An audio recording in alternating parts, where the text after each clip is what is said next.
Hi, it's Hannah with WTI. I started my seeds and I have some raised beds that I'm starting this year for the first time. And any help I can give my plants is so nice to have. And my mom always taught me that making sure my plants have healthy roots is crucial. So I'm so excited to have this, especially in the raised beds, because it will all be fresh soil. This is Mycorrhizal Fungi, which might sound a little weird, but this stuff I read about and it sounds so beneficial. So it's fungus that actually attaches to the roots and they have a symbiotic relationship, and this will help make your root system bigger so it can absorb more nutrients and make for a healthier plant.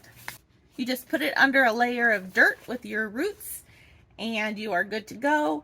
It takes a little bit of time, so I haven't been able to actually see the results, but I have no doubt that it definitely will help the root system just from the research that I've done.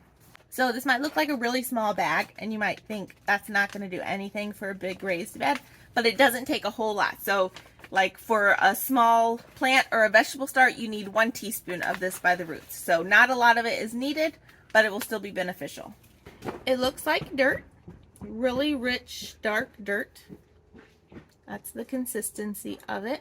Plants and gardens are an investment in time, in cost, everything, and you want to get the most out of them, whether you want beautiful flowers or a really productive garden. So this stuff will definitely help improve your harvest. It's worth the investment, and that is my point of view.